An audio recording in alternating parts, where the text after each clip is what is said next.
this car right now. Yeah, Fro is looking terrible right now, but it's all good, man. Had to get on here, talk a little bit about Tyron Smith possibly playing right tackle. That's been something that's in the news all throughout everywhere today. Before you do anything else, make sure you like, subscribe, hit that bell each time I come out with content. So Tyron Smith playing right tackle makes me scratch my head a little bit because they've done everything possible not to really, let Jason Peters really just outright take the tackle spot. Although Jason Peters, I think, in my mind, earned the right to at least start at right tackle this week.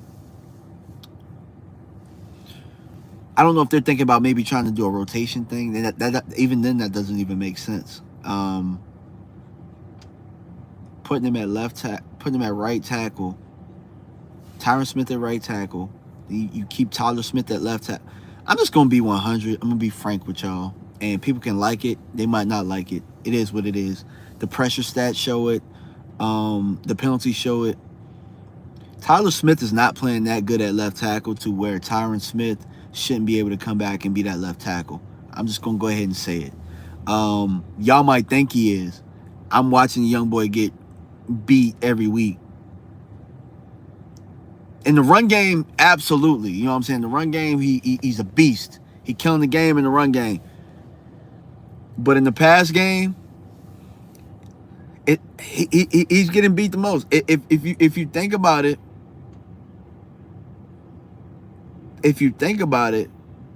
Dak has just been that good to where he's been getting around and finagling around a lot of that stuff or getting the ball out.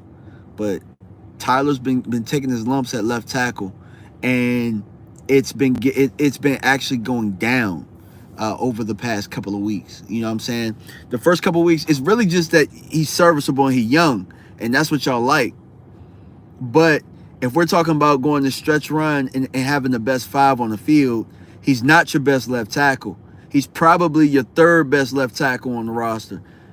I'm just going to say things that people ain't going to tell y'all. I think Jason Peters is a better left tackle than Tyler Smith right now. And Tyron Smith, obviously, when he's healthy, he's had enough time to really come back. He's a better left tackle than the young boy. At guard, see, the problem is that they don't want to move McGovern ass out. That's why they talk about moving Tyron. That's why they talk about moving Tyron to the right side. I don't know why they don't want to touch McGovern. That's really what it is. You know what I'm saying? They don't want to touch him. And I think Vach said it on the tweet earlier. Like somebody must got some. He must got some dirt on somebody. But really, like think about this, right? You love McGovern so much at guard. Why don't you just?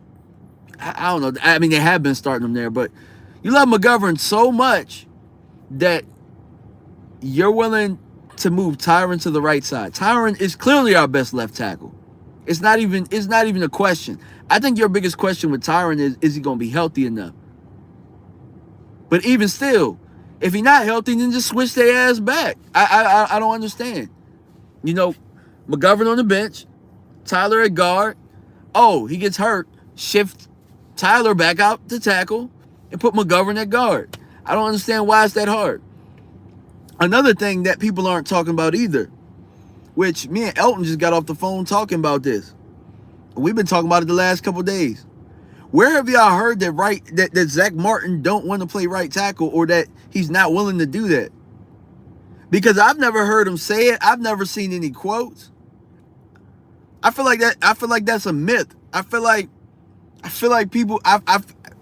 Maybe somebody can point me to a direction of something that I just don't know, but I just feel like the front office don't want to put him at right tackle, him get comfortable there, and then they have to pay him big tackle money.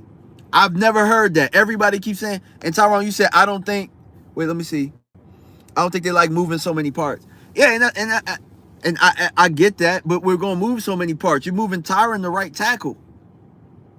Tyron the right tackle is moving many parts.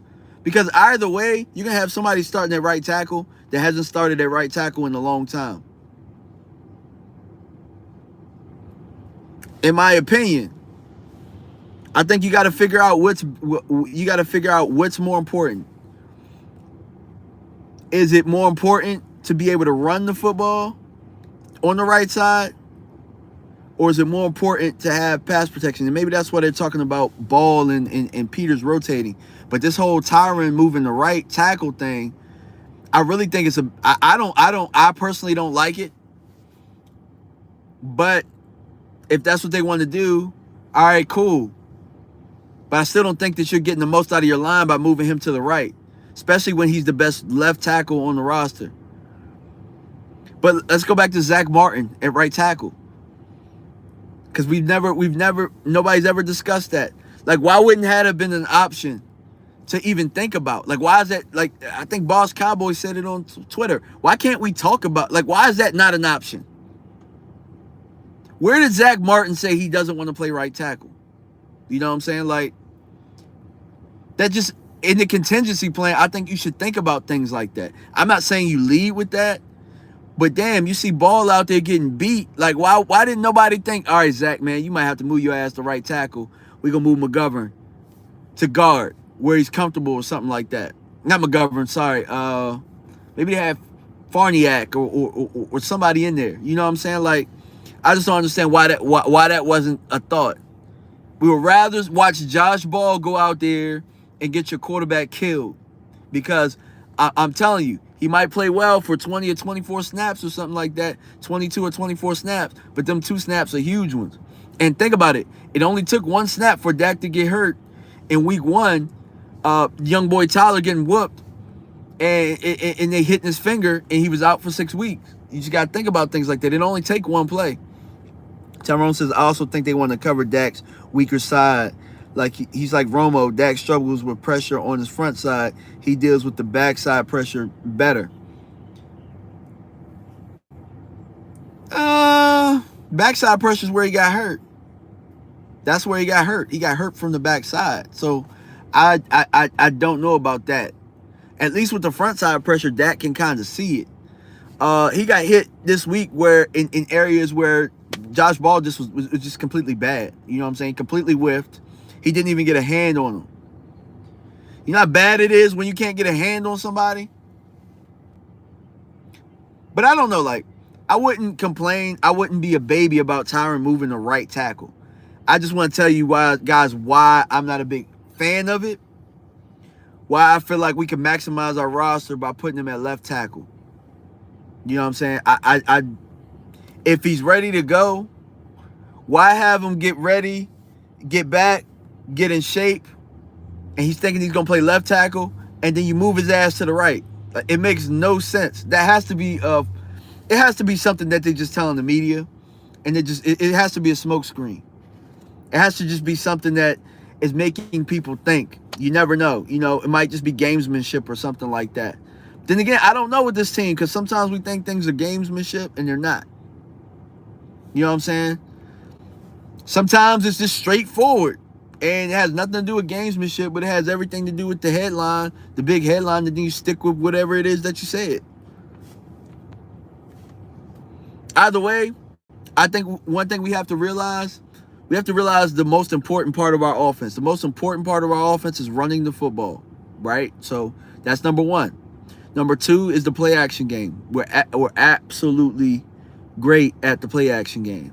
So whatever formula you come up with, we have to realize that those are the 2 things that we have to be really good at.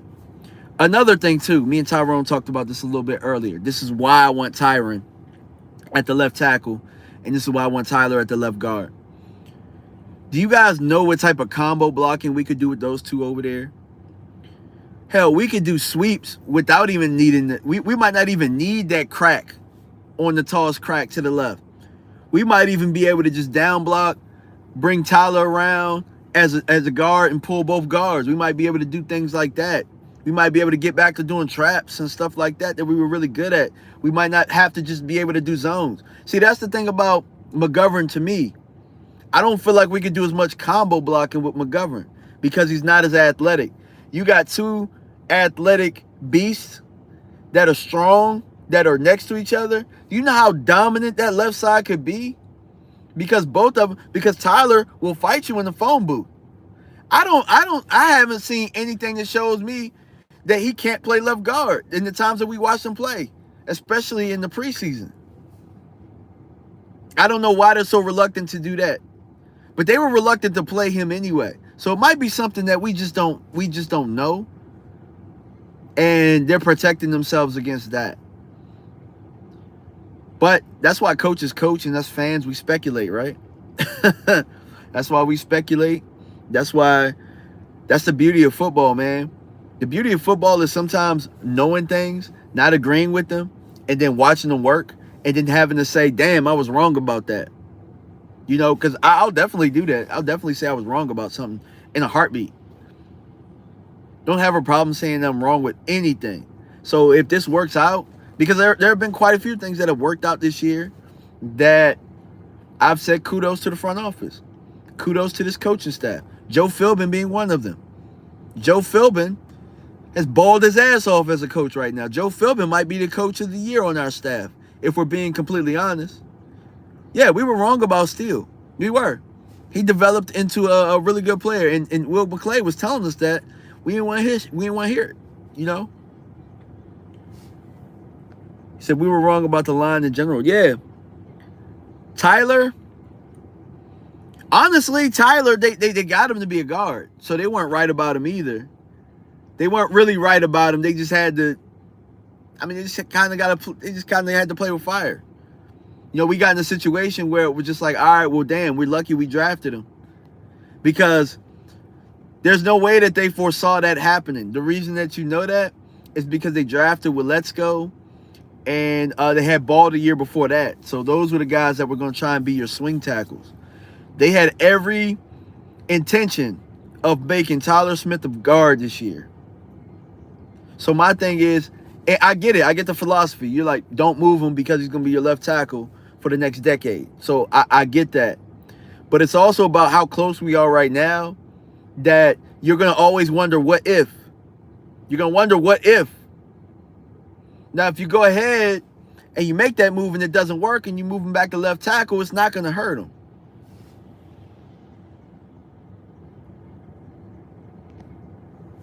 Okay, Gene L says, who would you rather have going up against the interior Eagles with Hargraves, Jordan Davis, Cox, Washington, Allen, Payne, Tyler Smith, and McGovern? Give me Tyler Smith. Tyler Smith's strength, I'll take his strength all day in that matchup right there. I think he'll fight in the phone booth with them. I don't think they will punk him. I think his biggest issue is athleticism off the side right now, where he doesn't get into his kick step all the time. So there are times where he kind of forgets to start to get, you know what I'm saying, in his technique. There are times that he doesn't really kick step back there. Tyron Smith, elite kick step. Jason Peters, elite kick step. The young boy don't have the elite kick step yet. He can get it, because remember, Tyron Smith gave up 9 sacks his first year. So Tyler can get it, but that takes offseason work, and that takes repetition, and it takes working at it. He got thrown at this midseason, so he had been working at guard this whole time. He hadn't been working on, let me get this elite kick step out there. You know what I'm saying? So right now, that's the area that he's kind of struggling a little bit. You can see guys kind of getting around him. They're not necessarily bull rushing him, but when you're coming off that blind side, those guys have that bend. Those are the elite guys, and they're going to have the unique characteristics of the top pass rushers out there. So you got to have an elite kick step to kind of deal with it. Or not even just that, you got to be able to recognize the different stunts, the blitz packages that you're going to see. And there are a lot of things that Tyler Smith hasn't seen, that Tyron Smith has seen, that Jason Peters has seen. You can kind of see that when Jason Peters jumped in at right tackle. Right off the bat, he kind of struggled when he took his first rep. Then when he got comfortable, the old fella was sitting down. He was Old Faithful. You couldn't get through there. And a lot of us knew that, man, because I remember battles between him and DeMarcus Ware. He made DeMarcus Ware's life real tough. And I can say that as a Cowboys fan. I hated Jason Peters for a long time because he did a very good job against DeMarcus Ware. And he was also rivaled up against Tyron Smith because we wanted to believe that Tyron Smith was the best tackle in the game. So between him, Trent Williams, between those three guys, those guys were going at it. You know what I'm saying? What's up, woke yourself? Yeah, man, I had to shave it, man. You know what I'm saying? Had to change it up. You know, change the energy, change the aura, man. We getting playoff ready. It'll be back in like a month or a couple weeks. You know what I'm saying? Like, it'll be like it never left. But yeah, I mean, going down this playoff stretch, here's the beauty of it, though, guys. Here's the beauty. We got 4 games to figure this shit out. We still got 4 games to figure it out. So it's still a lot of football left to be played. And we have 10 wins. If we win this week, we clinch the playoffs. And more than likely, we're probably going to clinch that 5th spot, which will probably be an NFC South team. Now, me, I personally believe in you play football. Play football to the best of your abilities and try and win as many games as you possibly can. So I'm not the type that's going to say tank and try and stay in that fifth spot. I'm not going to say that. I'm always going to say try and put your best foot forward. Try and go into wherever you are in the season and go on with momentum. So that I'm a momentum guy. I am build throughout the year and play your best football when it counts. Tavis Banks says Jacksonville is no pushover. Got to be focused. Absolutely have to be focused. They definitely have to be focused. And I dropped a video this morning talking about how the Jacksonville Jaguars, they have a remedy. They have a remedy to give us trouble with some of the things that they can do. They can RPO it. They have a quarterback that's athletic, that can run, that can get out of trouble. I don't necessarily believe they have the roster that Philly does, but they'll have. But what I will tell you is they're gonna watch that tape and they're gonna try and emulate some of the things that they did, because, like I pointed out, Peterson understands some of the things that they're doing. He understands some of the players and personnel over there that they have, and you know what I'm saying. He won a Super Bowl. Frank Reich, they won a Super Bowl with the RPO scheme with an unathletic quarterback. You know what I'm saying? I think that they'll be able to try and implement some of the things that other teams have done, where it's like utilize the RPO game to the edges. You know what I'm saying? If Mike is going to be on the edge, okay, cool. We're going to come at you. We're going to make you the read guy. I think what Micah has to start doing is, I think he's going to have to start hitting the quarterback. He's going to have to start hitting the quarterback. But he's going to have to do it in a craftier way to where it's like the teams are going to have to think, hey, we're not going to sacrifice. We're not going to keep sacrificing our most valuable player on our team for Micah Parsons. You got to make it like that. Micah might have to take a penalty, might have to take a fine so that these teams stop doing that crap. Not saying hurt anybody. I'm saying hit them. You know what I'm saying? Hit them, put a pad on them. Last time we played Philadelphia, you put a pad on Jalen Hurts, and they stopped passing. They stopped dropping back because Micah put a hit right in them ribs.